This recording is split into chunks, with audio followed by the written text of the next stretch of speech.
Alright. So I've been at this for hours upon hours upon hours upon hours. I think I got here at like 10. It is currently almost 2:30. And I've been doing basically nothing but refinishing this block by hand. So, as you would have seen in the time lapse, I didn't show you guys the whole thing. I had cut it at some point because this took forever. But that block that I was using, that is a sharpening block. You could get it from Amazon or something like that, for Walmart or something like that, to sharpen your knives with. And basically what you can do, and this is by what the machine shop that finished the head told me, so this isn't even my own thing, but you take that, put a real thin layer of oil between that and the block, and you could go over the block with it and it'll, get it good. So it got a lot of the stuff that was on here off, like a whole lot of it. I'm gonna try to, let's do this. See, there's some parts where it's actually machine smooth now because of that. So definitely, if you take the time and probably scrub this whole thing for like 2 days, you'll probably be able to get it all 100% machine mirror finish type like that. Me, I'm not gonna do that. I made sure that everything that was on it was pretty much good. Like I said, I've been at this for hours, and as far as I know, the only head gasket that you need to have a complete mirror finish in order for it to properly seal is the cosmetic one. I have switched, and I also have a thicker one that gives me a little more sealing power along with the ARP studs. So I think I'll be good to go with this. I mean, it's mirror finish enough in comparison to what it was. Another thing that I noticed is that all the coolant inside the block, if you can, well, here's a good one, is green. And when I shine my high powered light into the front of it, I can look down in there. I don't know if you guys can see it, but I can look down in there and see that that is green as well up in there. I will have to flush this a couple times and see if we can see it. I don't know for sure, but yeah, the coolant inside the block right now is green. So that kind of puzzled me a little bit, because I was trying to figure out, okay, well, if the coolant in the block is green, then where is it mixing with the oil at, or something like that. So I'm not 100% sure. I don't think that that is coolant that needs a flush, but I will definitely have to flush this system a couple times. So there's a slight chance that my head gasket was working fine and I just misdiagnosed it as nah, because that was oil that was in there. I don't know for sure. Kind of hard for me to pinpoint where the coolant would be getting into the oil with this, but we refinished it as much as we could without having to take it to a machine shop. We got a semi-mirror finish in, so I put the dowel pins back in. I am going to take one of the ARP studs and thread it into each hole just to remove all the gunk and stuff that may be in the threads, and then we'll go ahead and lay down the head gasket and put the head on, and that way we can get things going back with the reinstall. Outside of that, in the off-camera time, I have gotten rid of a lot of wiring that was over there. All the wiring for the headlights is gone. Let's put it over there. I'll reroute that and reconfigure that when I after this part of the build is done.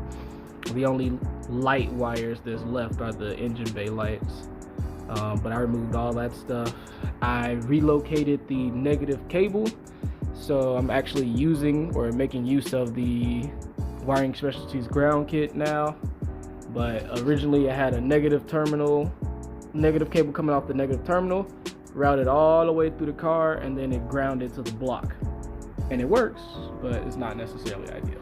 So the setup that I got now, if you I'm gonna switch this around so it's not upside down for you, but if you look in there, right there, that's my new ground cable. It's braided from Chase Bays, and I got that routed down and connected over here to a part where I shaved off the paint so they could be good ground connections, and those are good to go. There's 4 of these. One of them wasn't long enough, so it's that one down there that I taped off and zip tied down so it doesn't touch anything accidentally and ground it. So we got that going on, just cleaning up that area, making it more accessible and stuff like that, so we're good to go there. But should be the same principle, should still ground the engine and everything, unless I got a different problem with the chassis ground. I don't think that's the case though, because the chassis ground off the battery is working. So yeah, but like I said, I'm gonna go ahead and thread this one of the ARP studs in, get all that gunk out, lay this head gasket, and then lay this head. I did bash out the firewall just a little bit to get a little more clearance back there for the head drain, but not too crazy. So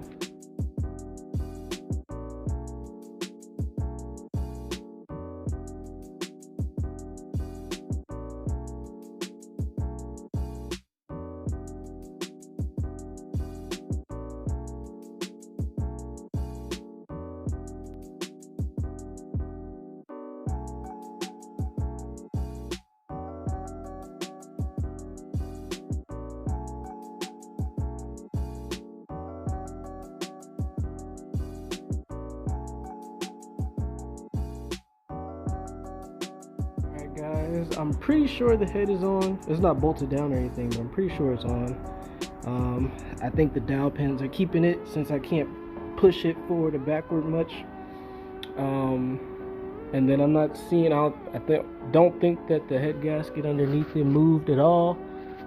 Seeing as though the little parts right there that kind of stick out right here are still in place. So I think we may be good. The one back here, that's still in place. So I think that we're good to go ahead and bolt this thing down. And I'm looking back here, I do have way more, well, not way more clearance in general. At first this used to be basically touching. Now you can kind of get a full finger back there to do what you got to do. You don't need to get a finger right here since the bolts right here, but yeah. And there's one ground bolt that goes right here that I gotta remember, but I got plenty of space to do that. First thing I'm gonna do is go ahead and bolt down the head itself. So that'll be the 4, or in my case the 3 studs on each corner. 1, 2 on that side. The third one is not on this side. The third one would be right here. See that this one is the one that I do not have, since that's where my block damage is. I pulled my head the first time around without taking this out, and this bolt came with it, so there's nothing for that bolt to go into. But the 2 in the back, and then the one connecting the power steering to it, are all gonna be there. Bolt this thing in, put that ground wire in, and then I'll put in the head studs and start the process of getting those in. So looking decent. Don't really have too many issues. I do got to remember to scrape off this and do the half moons in the back before, you know, trying to get this thing going. But so far so good. I don't know if I'm gonna try to do the ignition system while it's like in this position. I might wait till I bolt the head down and then do the ignition system, but for the most part, my plan for today was to get the head in and possibly do the intake side, or get the intake side back on. So we'll see how this goes.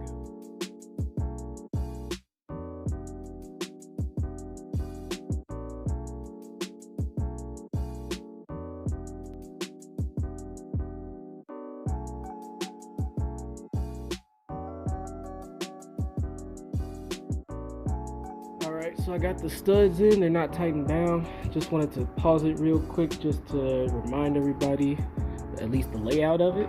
So for the ARP studs, there's a shim that goes with the head that fits in that like inner circle around this stud.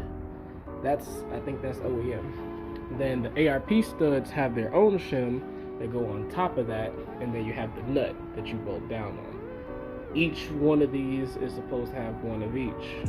So I had put the OEM shims in, and I messed up the count, and I put 2 in this one, and I ran out before I got to the last one, so I had to double back and check all of them. So just, just be careful, take your time, because you don't want to start the engine and that one has a shim or 2 shims and that one doesn't. It's probably gonna be a recipe. Also, just gonna say this here because I want to kind of just get going and work out, the whole thing, and not have to pause and record it and stuff like that. But for the ARP Rb25 head stud kit that I have, the instructions with it are: put in all the bolts or all the head studs and tighten them down hand tight.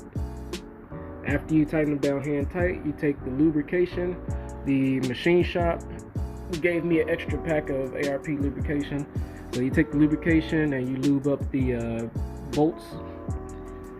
Put the bolts in, and then you tighten the bolts down in 3 stages to 80 foot-pounds. So I think it's like 26 and then 50 something and then 80. You just divide 80 by 3 pretty much, and then that's how you get there. And then there's the same torque pattern as normal for the head studs and stuff like that. So I'm gonna just knock that out in a time lapse, and that way you guys don't have to worry about an interruption. We'll just get this head seated fully.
Now, I'm not sure if the nuts for the ARP studs, or if there's something wrong with my sockets, or if there's something wrong with my torque wrench. But I was trying to torque these down to the 52, so it's 26 and then 50 to 53. It's 26 and then 53 and then 80. I was trying to torque these down to the 53, and these kept trying to like strip on me. So there's that. But at the same time, I had went ahead and took it off of the the torque wrench, and put it on my regular socket, and they were fine. I couldn't like move them. But when they're on the torque wrench, it seems to slip like that. And I don't know if that's the socket, the torque wrench, or if the bolts are actually like trying to round off. And yeah, so these are probably torqued down to about 40 or so foot-pounds instead of the 80, unless my torque wrench is just completely out of whack. And I don't know how to go about that. So if I do have some problems with anything related to this head sealing, first thing I'm gonna do is replace those nuts, just because like I can't really ARP is on back order for all this stuff. Like, it's pretty much impossible to get a set of ARP head studs for a RB engine. So it's not like I can order a complete replacement set unless the part numbers overlap with another one. So I'm just like, well, I don't really have too much of a choice but to go for it anyway. But I mean, the head is on here. Those are torqued down to some extent. They're pretty tight on there. So there's that. I think I might end it off today. I'm kind of sick of working on this thing, and I don't know if I don't really feel like putting the intake back on as of yet. So I think I might just, finish up a couple little bits on the head that don't really need to be recorded, like the mount bracket right here and the VCT solenoid sensor, that stuff, and then call it for today and come back next week. I just threw the timing belts on.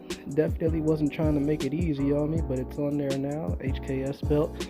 This is typically what I do to keep this, if I'm doing it by myself, to keep this thing off tension. I'll go ahead and take some wire and wrap it up so it stays over here. And I'll also loosen this bolt a little bit to give it a little bit of give, just so you can get it on there and all that stuff. Helps keep it pretty simple. Makes it get on there quick. And then when you're done with it, you can just tension it back up and stuff. But for the most part today, I don't know if it's all going to be in one video overall, but today I'm going to go for the intake side. I might stop at the intake side because I still got to figure out my steering rack thing and my power steering line thing. So as far as this side goes, I'll have to figure those two out before I put the hot side back on. So this might be the last leg of the video itself, which is just the front and the intake side of it. So I'm gonna finish wrapping up the front, getting all this stuff back on, and then we'll go ahead and knock out the intake. So as far as the front, you have the little shield that goes right here to do that, and then you got the lower cover, harmonic balancer, and that's pretty much it for down there. And then up top you have really that's pretty much it. You got the lower cover, the harmonic balancer, the harmonic balancer bolt, and then you're good down here. And then it's just putting all the belts and stuff back together, and the radiator and all that stuff. So I don't know if I'm put the radiator in because I do like having this space. I don't want to fill that up until I'm done with the car. But there's that. As far as the power steering thing, I did find something. There was an adapter that makes this go straight up, but it only works for Rb26 pumps. They're currently none for Rb25. I'll post a picture of it in case anybody wants it. So I'm gonna probably have to get something custom made. But fortunately today, I'm going to Tuner Galleria in Chicago. So I'm gonna take this fitting off and go to one of the vendors that one of my guys works at, see if they can weld it straight, just like the one that I put in the picture, and then we'll be good to go. So what we'll do now is just go start doing this, getting all that the accessory belts and stuff put on here, and we'll go from there. Another thing, just for those that may not have seen my timing belt dedicated video, I torqued this down to 36 foot-pounds. This has no torque spec. What you're supposed to do is make sure that it's snug on there, and then you turn the engine over 2 times. Not like crank it, but like by hand. Move it 2 times with the belt, and then this should be good as well. That's based off of the service manual. So 36 foot-pounds, rotate the engine 2 times, and then it's good. Make sure that this is facing with the I guess the round side or the cup side out. That way you're good on that. And yeah, let's get going.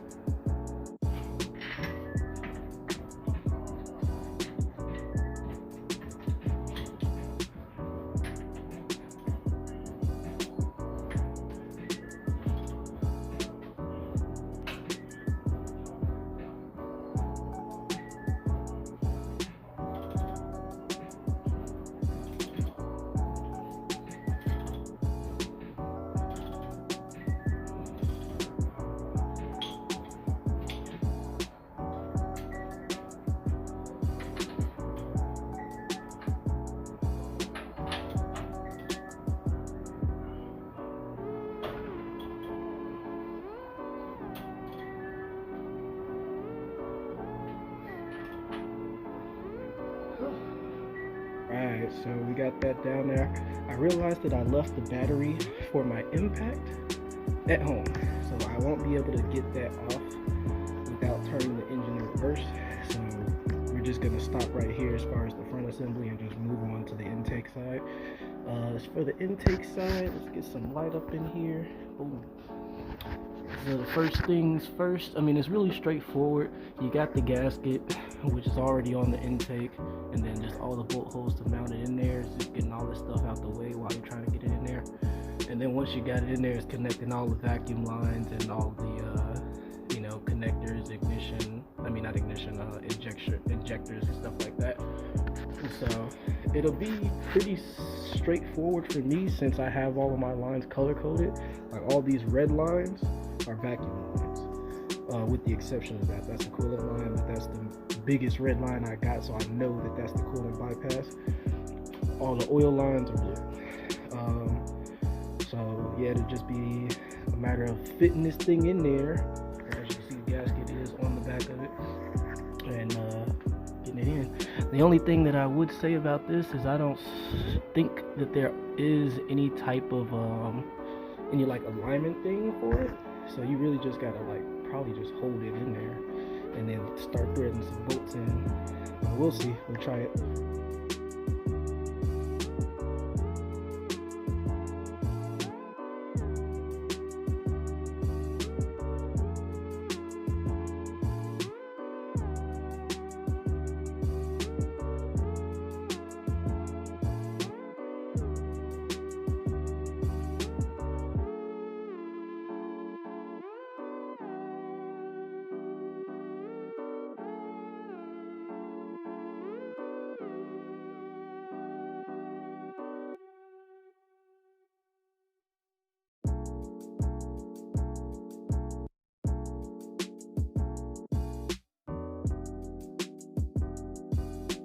So the next thing I'm gonna do, I might do this off camera for the most part, but I'm gonna take the time out to route the harness, all the connectors. So I got the coolant temperature sensors, we got the throttle cable sensors and stuff like that. So I'm gonna route what I can. I know one of these is for the that thing.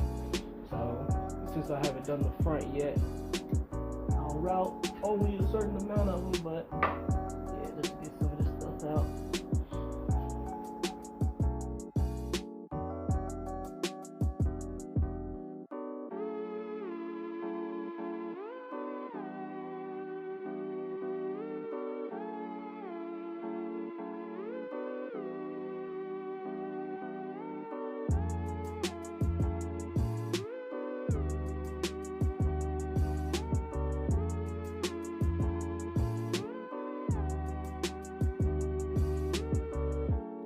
So we pretty much got the intake side on. All the injectors are connected. All the coolant stuff is connected. Those coolant sensors, the VVT sensor, solenoid sensor, that one's connected. That's pretty much it. All throttle position sensors appropriate for this configuration are corrected. So excluding this one and that one. The only things that we have to do remaining on this side before the dyno day is I have to make a different throttle cable bracket for right here, and that's pretty much it. I gotta make a throttle cable bracket for this, and I have to fix the intake air temperature sensor problem. So that's this connector down here. We're leaving that unplugged because this, well, not this sensor, it's actually that connector, I'm believing, is the wrong one. I gotta go back to my email from Wiring Specialties, but there's either on that connector or on the connector for this sensor, there is a pin that was put in the wrong place. So this was basically getting straight power and straight ground, and it was burning it out. So I gotta depin it and switch that pin before I actually do that. So we got that going on for this side, but outside of that, this side should be good for the most part.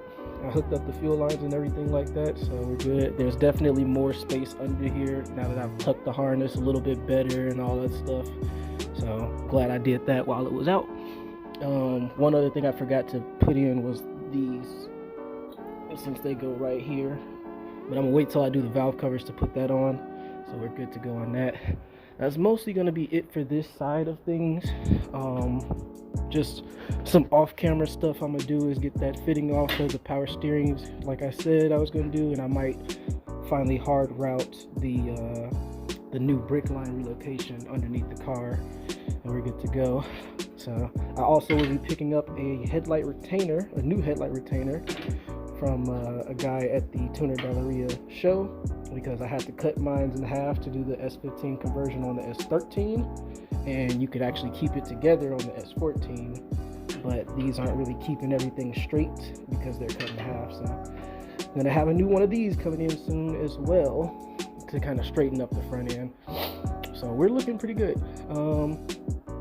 Yeah, as far as this video, I'm gonna just wrap it up here, and we'll probably do the other side of things later on, because I'm also going to be recording the Tuner Galleria for this year, so stay tuned for that, because that will also be on the channel coming up as well.